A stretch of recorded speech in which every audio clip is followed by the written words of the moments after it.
Bonjour à tous et bienvenue sur Rift. Aujourd'hui, on va voir ensemble, on va faire un petit tour de marché sur les altcoins. On ira voir Bitcoin, on ira voir Ether, les différents setups qu'on pourrait trouver sur ces différents coins. Et on fera un petit tour en fin de vidéo sur notre setup Swing qu'on tient depuis un moment sur Virtuals. J'espère que vous êtes prêts. On est parti tout de suite.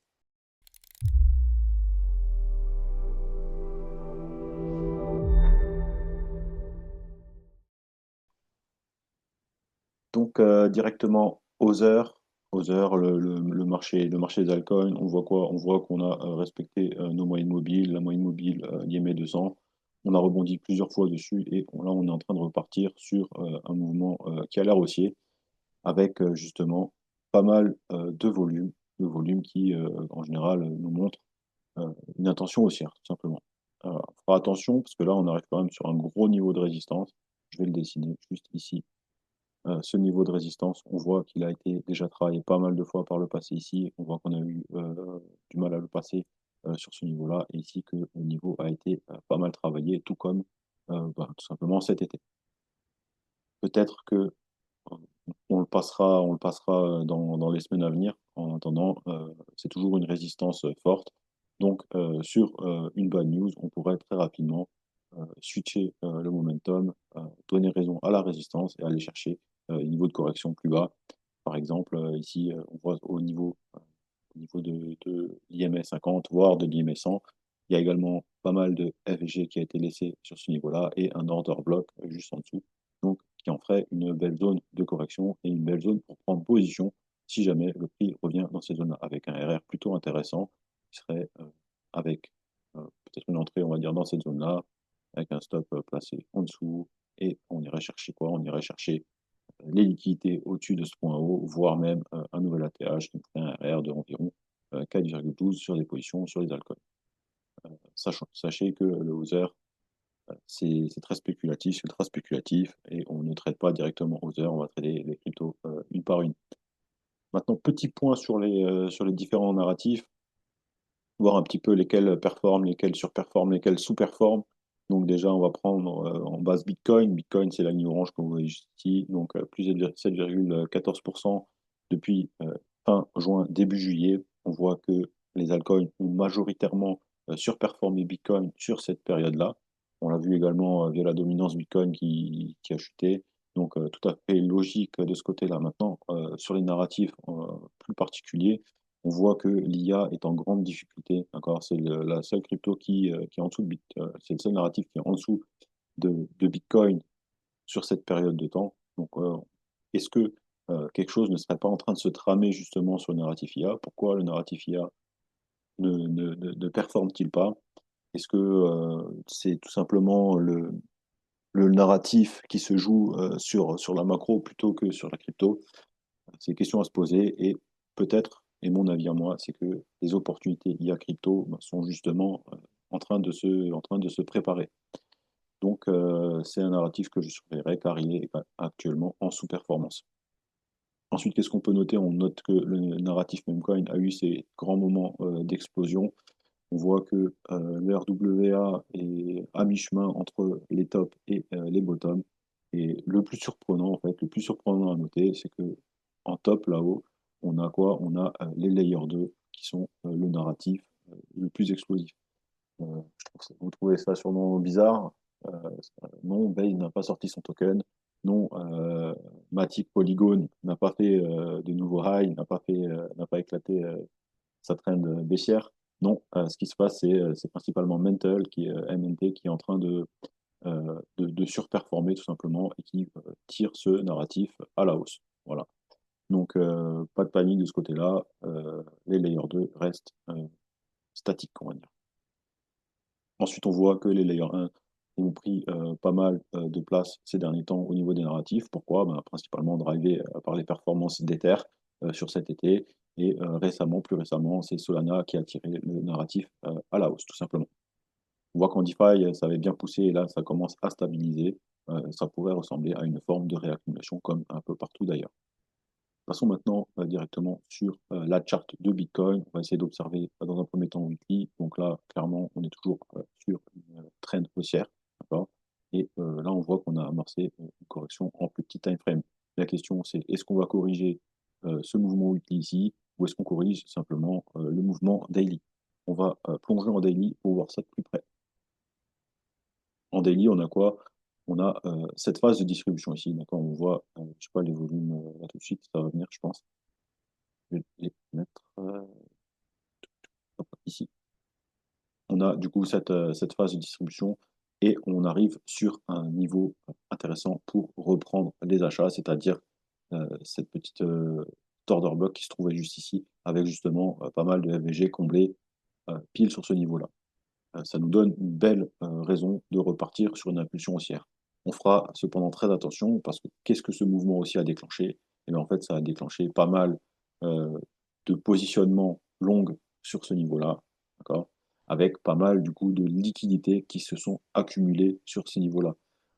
Les niveaux pertinents à regarder, ça va être justement ce FVG qui est là, cet order block qui est placé juste ici, ainsi que cet order block qui est placé juste ici. Et c'est celui-là qui a également donné la première impulsion qui allait chercher justement la cassure, la dernière cassure haussière.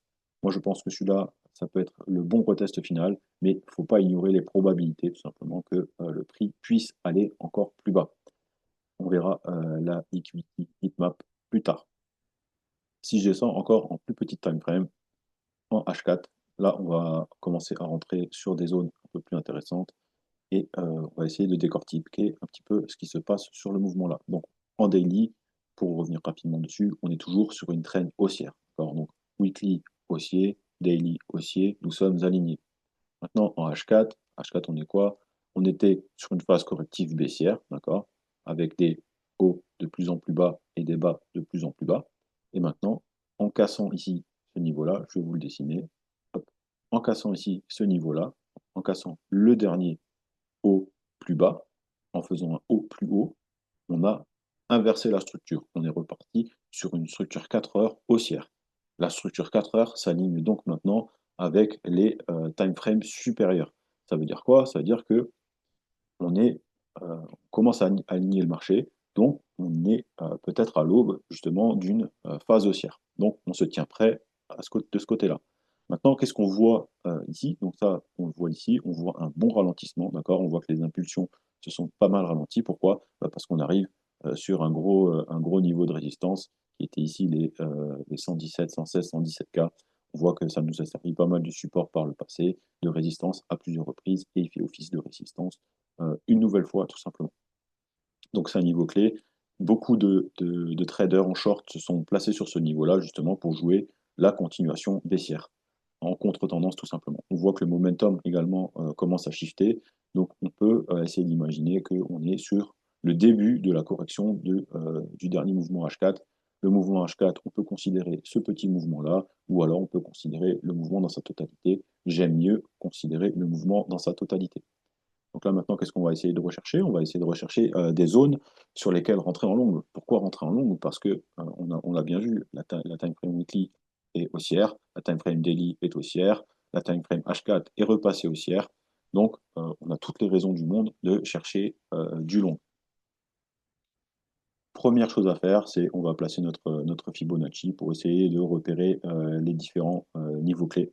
Donc, on a ici cette zone qui a été une bonne résistance, cette zone de break of structure, de changement de structure, qui va également pouvoir servir de support.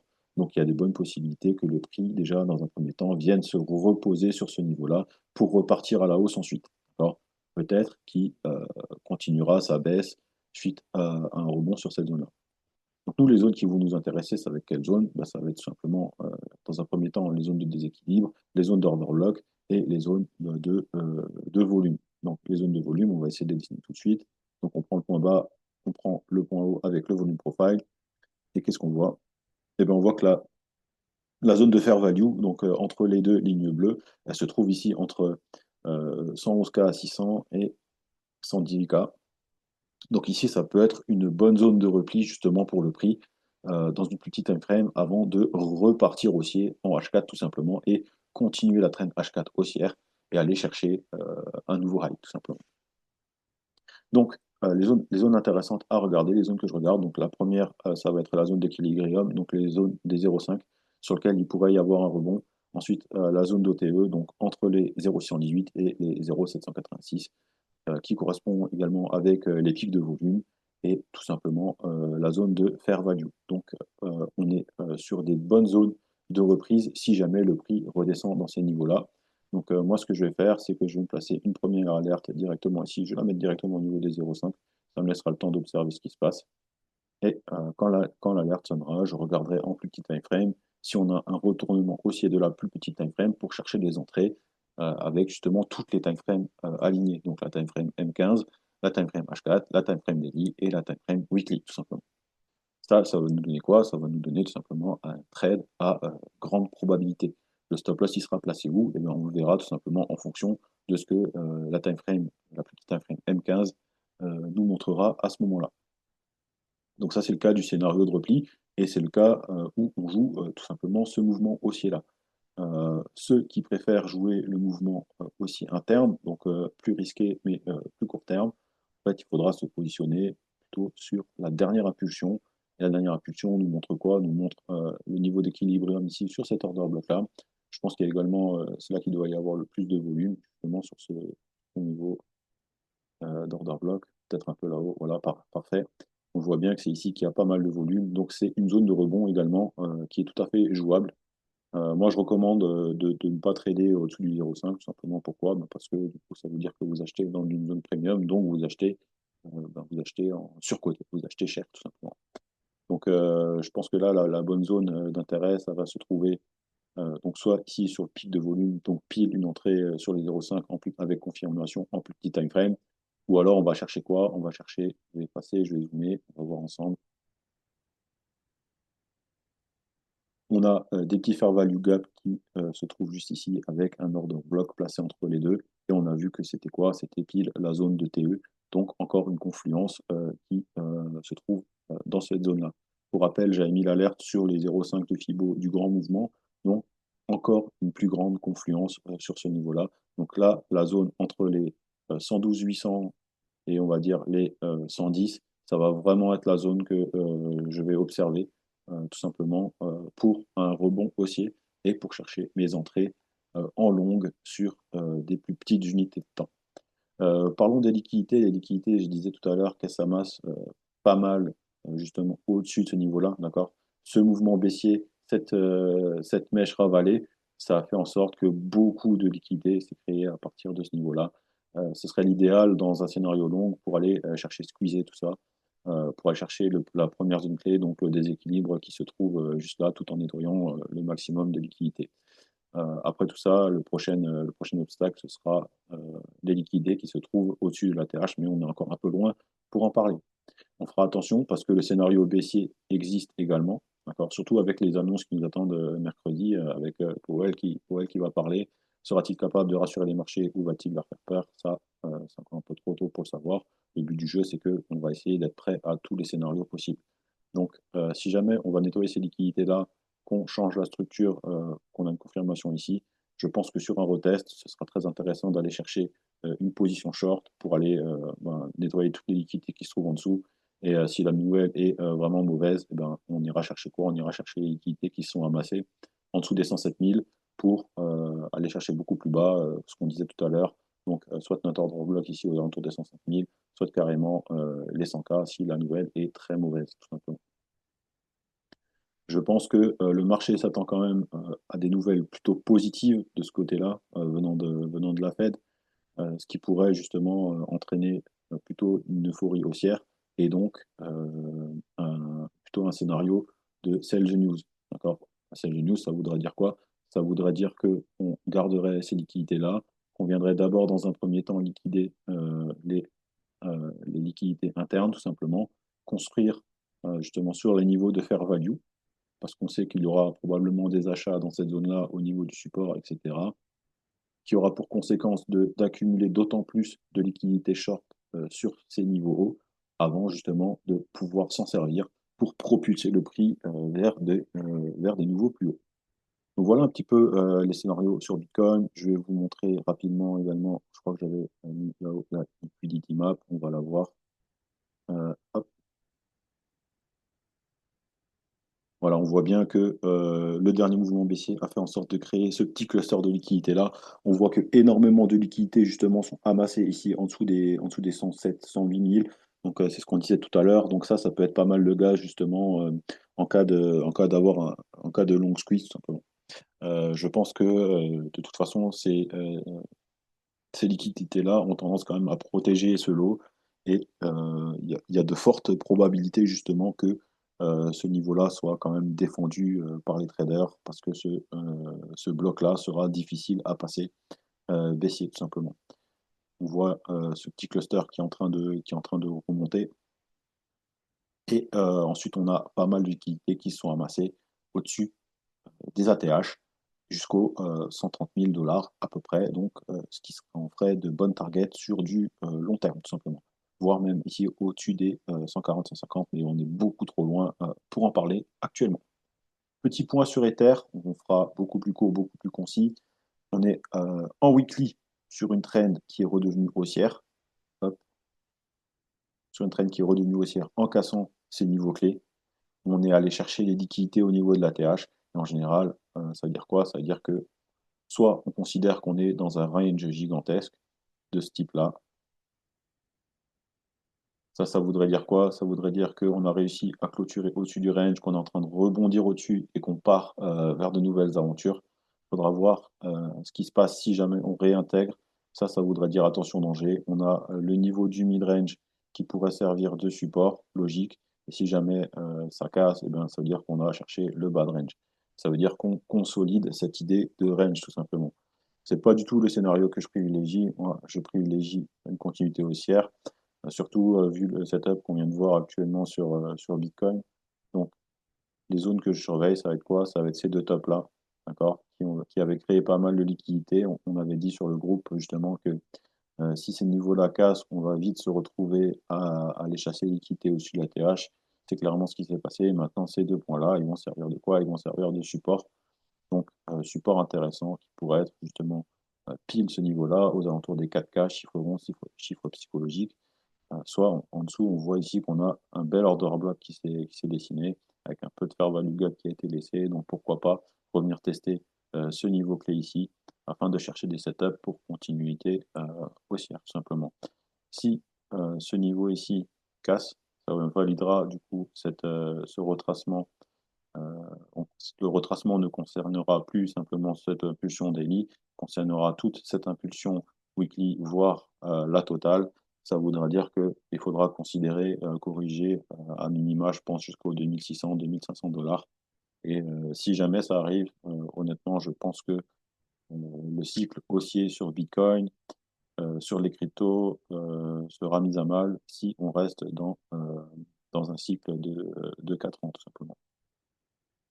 Voilà, on va terminer en passant sur Virtual, donc la position swing qu'on construit depuis un moment. Actuellement, j'ai des ordres qui sont placés. Je vais faire d'abord le petit résumé pour ceux qui connaissent pas la position. On va expliquer un petit peu l'historique de tout ça. Donc l'idée, c'est quoi? C'est de jouer un narratif spéculatif à agent IA. C'est une position swing long terme qui a été construite à partir de ce retassement baissier. On a commencé à construire cette position en dessous des 0,618 en accumulant petit à petit et en accumulant plus fortement sur les zones basses. Actuellement, on a un prix moyen aux alentours des 1 $, un peu plus bas. Je pense qu'il n'est pas tout à fait à jour. Et en fait, ce qui s'est passé, c'est que quand on a cassé ces zones-là, on s'est retrouvé obligé de hedger notre position en short, simplement pour pouvoir continuer d'accumuler à des prix plus bas. On a pris des premiers profits dans cette zone de vente, d'accord? Donc la position est largement positive. On est sur on est en levier 5, je crois, si je dis pas de bêtises. Et en tout, on est sur je pense que j'ai retiré à peu près déjà 40% de la position. Et on a largement sécurisé notre mise de départ, tout simplement. On a rechargé à plusieurs reprises sur les niveaux clés de retracement de ce niveau-là. Donc au niveau des 0,618, dans cette zone-là, on a rechargé légèrement. On a rechargé un petit peu au niveau du PMA et on a des ordres placés à 0,91, 0,72 et 0,57 en cas de correction baissière. Bien sûr, on est prêt à réouvrir un short de hedging si jamais le marché nous montre des signes de faiblesse. et on est prêt à couper également la position à tout instant si on sent des signes de retournement définitif. Quoi qu'il en soit, moi je suis toujours plutôt haussier sur ce marché-là. On était dans une configuration baissière en weekly. On voit qu'on a clairement shifté la structure en cassant ce niveau-là. Maintenant, la target, ça va être quoi? Ça va être l'ATH et de confirmer cette tendance haussière. Donc, tant que ce niveau-là tient, on est plutôt serein sur du long terme sur l'actif. Notre prochaine zone de vente va se situer ici. C'est un déséquilibre en H4. On va se servir justement pour prendre des profits. C'est également la zone des 3 $, donc simplement un chiffre rond, un chiffre psychologique, donc entre 3 $ et 3,40 $ on va dire. Ce sera une bonne zone de vente pour continuer justement de prendre des profits et attendre la prochaine correction pour recharger petit à petit. On va simplement surfer la vague haussière sur l'actif. Au niveau du RSI, on voit qu'on est plutôt quand même baissier actuellement. Donc on a peut-être des chances d'aller encore compound nos positions, surtout qu'on voit qu'il y a pas mal de déséquilibres laissés plus bas. Pour finir, on va simplement repasser sur le marché des narratifs et on va dire quoi? On va dire que on voit qu'en ce moment on a clairement amorcé une phase corrective. On voit que Bitcoin reste quand même le roi de ce côté-là quand il s'agit des phases correctives. La résilience de Bitcoin est bien plus forte que celle sur les altcoins. Donc faites toujours attention, que ce soit en spot ou en trading, à gérer votre exposition. On ne surtraite pas, on fait attention et on se protège. Votre capital, c'est ce qui vous fait gagner de l'argent. C'est votre outil principal. Si vous faites n'importe quoi, si vous faites cramer, vous n'avez plus d'outils pour travailler et du coup, vous ne pouvez plus gagner votre argent. Donc, gérez votre risque euh, de manière prioritaire, tout simplement. C'est ça la clé du trader. Le trader ne pense pas en gain, il pense en gestion du risque. Donc ça, je vous l'invite à le noter quelque part et à y réfléchir à chaque fois que vous sentez ce sentiment de greed s'installer en vous. C'est tout pour aujourd'hui. Moi, je vous souhaite une excellente journée. On vous dit à la semaine prochaine sur Rift et n'hésitez pas à vous abonner pour suivre nos vidéos. À bientôt.